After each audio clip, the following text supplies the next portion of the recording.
बच्चों, आज हम क्लास 9वीं का जो है विषय विज्ञान पढ़ेंगे। पाठ 1 हमारे आसपास के पदार्थ। इसमें भाग 1 भाग 2 जो है दोनों को हम बताएंगे। चलते हैं। पदार्थ क्या होता है? ऐसा कुछ भी जो स्थान घेरता है व जिसमें द्रव्यमान होता है पदार्थ कहलाता है। और पदार्थ छोटे छोटे कणों से मिलकर बना होता है। उदाहरण में देख सकते हैं, जैसे किताब हो, पेन हो, तारे, सूर्य, हवा, ग्रह, पानी आदि।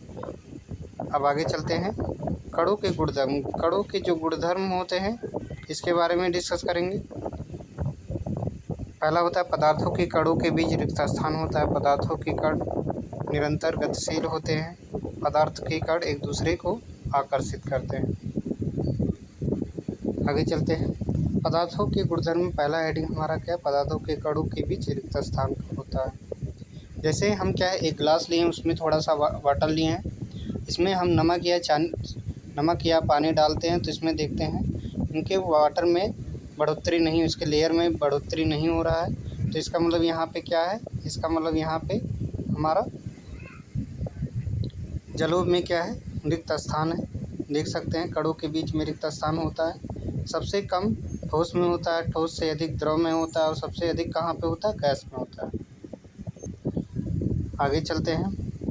पदार्थों के कण निरंतर गतिशील होते हैं। पदार्थ के कणों में गतिज ऊर्जा होती है। तापमान बढ़ने पर कणों की गति और तेज हो जाती है, क्योंकि गतिज ऊर्जा अधिक हो जाती है। कणों की गति जो होती है सबसे कम ठोस में होती है, द्रव में मध्यम होती है, और देखते हैं सबसे अधिक कहाँ पे होता है हमारा? यहाँ पे सबसे अधिक मेरा कहाँ पे होगा? सबसे अधिक हमारा गैसों में होती है, क्योंकि यहाँ पे हम जल है, जल में क्या है, एक दो बिंद कोई हम इंक डालें तो इसमें देखते हैं उसमें बहुत तेज़ी से क्या होती है? वृद्धि होती है।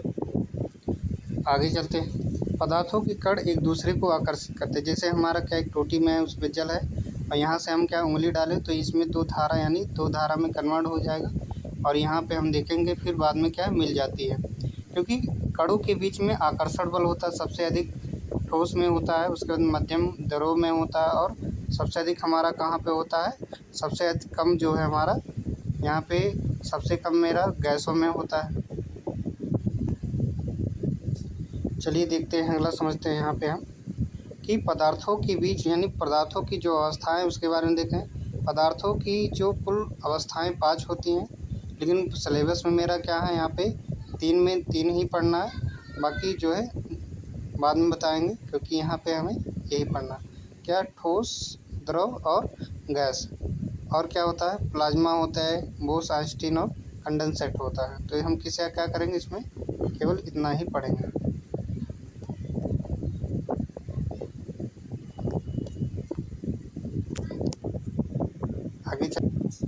आगे चलते हैं। ठोस, द्रव और गैस। ठोस क्या होता है?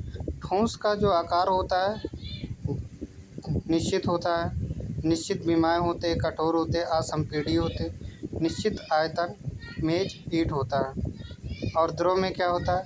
द्रव के जो आकार होते हैं अनिश्चित होते हैं, और इसे जिस पात्र में रखा जाए इसी के आकार को क्या करते हैं? ग्रहण कर लेते हैं। आगे चलते हैं, हम समझते हैं यहाँ पर।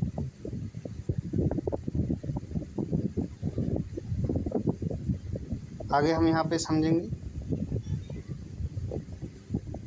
द्रव जो होता है अनिश्चित आकार, अनिश्चित विमाएँ, बहाव होता है, अकम संपीड्य होते हैं, निश्चित आयतन, पानी, दूध हो सकता है इसमें। गैस में क्या होता है?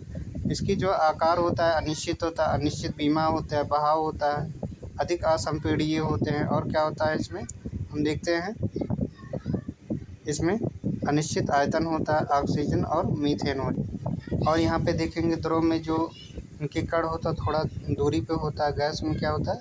बहुत ज़्यादा दूरी पे होता है। आगे चलते हैं, समझते हैं यहाँ पे।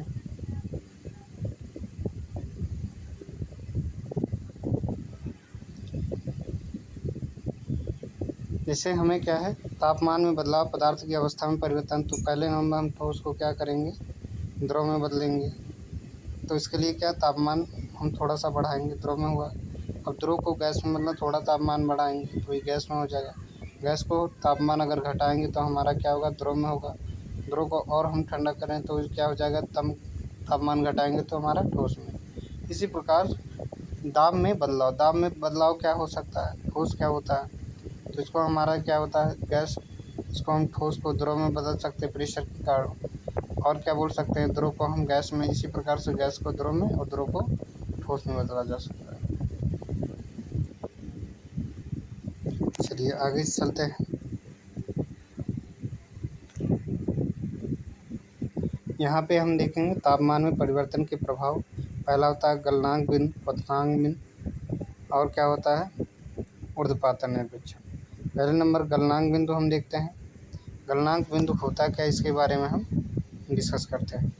पहले नंबर, किसी ठोस का वह तापमान, किसी ठोस का वह तापमान जो हमारा क्या हो, जिस पर वह अपनी ठोस अवस्था को पिघलाकर क्या करे, द्रव अवस्था में परिवर्तित हो जाता है, तो गलनांक बिंदु कहलाता है। फिर आता है संलयन की प्रसुप्त ऊष्मा। वायुमंडलीय दाब पर 1 किलो ठोस को हम क्या करेंगे, उसके गलनांक पर द्रव में बदलने के लिए जितनी ऊष्मा की क्या हो आवश्यकता होती है, उसे हम गलनांक की क्या बोलते हैं, यानी उसे संलयन की प्रसुप्त ऊष्मा बोल सकते हैं। आगे चलते हैं हम, उदाहरण में हम देख सकते हैं। जैसे यहाँ पे हमारा क्या है, थर्मामीटर ये हमारा, यहाँ पे हम एक आइस लिए, यहाँ पे टेम्परेचर को हम क्या करेंगे, तो जब टेम्परेचर लेंगे तो यहाँ पे हमारा जो है 0 डिग्री सेल्सियस ऑलरेडी ये है 0 डिग्री सेल्सियस पर होता है। तो जब तक ये हम तापमान देंगे तो ये हमारा क्या गलनांक पे जब तक होगा नहीं तब तक ये हमारा वाष्प में नहीं बदलेगा। आगे चलते हैं, समझते हैं। आगे चलते हैं तो हम यहाँ पे देखेंगे कि हमारा जो गलनांक होता है, मतलब बर्फ़ का जो गलनांक 0 डिग्री होता है, लोहे का गलनांक जो होता है 1534 डिग्री, क्योंकि हर पदार्थ का अपना क्या होता है, अलग अलग गलनांक होता है। इसके बारे में चलते हैं।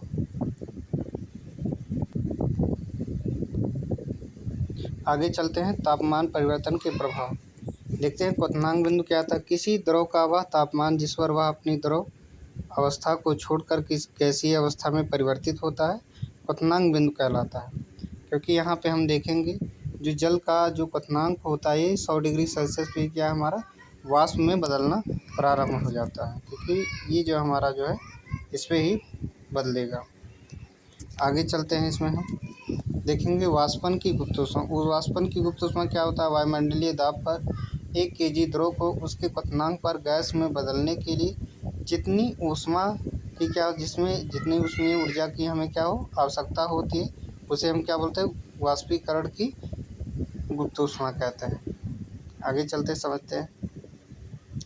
जैसे हम इसमें क्या जल डालेंगे तो ये हमारा जो जल है, यानी 100 डिग्री सेल्सियस पर ही हमारा क्या है, जब तक 100 डिग्री सेल्सियस होगा नहीं तो ये हमारा क्या है, जल वाष्प में नहीं बदलेगा। आगे चलते हैं, तापमान परिवर्तन के प्रभाव में ऊर्ध्वपातन के बारे में समझ चलते हैं। ऊर्ध्वपातन होता क्या है, इसके बारे में समझेंगे। पदार्थ यानी द्रव अवस्था में परिवर्तन हुए बिना, यानी पदार्थ जो बिना ठोस अवस्था में सीधे गैस अवस्था की प्रक्रिया गैस अवस्था में बदल जाए, उसे हम क्या बोलते हैं, ऊर्ध्वपातन। या बोल सकते हैं वह ठोस पदार्थ जो बिना द्रव में बदले सीधे गैस अवस्था में बदल जाता है, उसे हम क्या बोलते हैं, ऊर्ध्वपातन कहते हैं। फिर आता है निक्षेपण। निक्षेपण क्या होता है, गैस से सीधे ठोस अवस्था बनने की प्रक्रिया को हम क्या बोलते हैं, निक्षेपण। जैसे अमोनियम क्लोराइड हो गया, कपूर हो गया और नेप्थलीन की गोली हो गई। यहाँ पे हम क्या, एक चाइना डिस्क है, इसमें क्या है, एक हमारा क्या है, मेरा यहाँ पे कीप लगा है, यहाँ पे बर्नर है, यहाँ पे एक कॉटन प्लग है मेरा, मतलब रुई लगा हुआ है। अमोनियम क्लोराइड का जो पाउडर यहाँ पर है, हम इसको क्या करेंगे, बर्नर की सहायता से इसको हीट करेंगे तो ये हमारा जो अमोनियम क्लोराइड है ये भाप में बदलना प्रारंभ हो जाएगा और ये जाके क्या है, मेरा रुई पे टकराएगा। और जो है जैसे अब बर्नर को कुछ समय के बाद हम बर्नर को क्या करेंगे, बर्नर को हमें बंद कर देना है। बर्नर को हम बंद करेंगे तो ये हमारा जो गैस है यहाँ पे हमें क्या देखेंगे, ये हमारा इस साइड में हमारा जमना प्रारंभ हो जाएगा। अभी जो है हमारा अमोनियम जम जाएगा तो हमारा जो है ये ठोस अवस्था में प्राप्त हो जाएगा। आगे चलते हैं। अगर कोई पूछता है कि ठोस द्रव गैस हमारा 3 अवस्था होता है, संगलन पूछते हैं, संगलन होता क्या है, इसके बारे में सुनिए। ठोस अवस्था से द्रव अवस्था में बदलने की क्रिया को हम क्या बोलते हैं, संगलन कहते हैं। इसी प्रकार से द्रव से गैस अवस्था में बदलने की प्रक्रिया को क्या बोलते हैं? वाष्पीकरण। और गैस से हमारा ठोस में बदलने की प्रक्रिया को क्या बोलते हैं? निक्षेपण कहते हैं। इसी प्रकार से सेम इसी का उल्टा होता है, जैसे ठोस अवस्था से गैस अवस्था में बदलने की प्रक्रिया को क्या बोलते हैं? ऊर्ध्वपातन। और गैस से हमारा जो द्रव अवस्था में बदलने की क्रिया को क्या बोलते हैं? संघनन। और द्रव से हमारा जो है यहाँ पे क्या ठोस अवस्था में बदलेगा, तो हम इसे क्या बोलते हैं? जमना बोल सकते हैं। आगे चलते हैं, समझेंगे।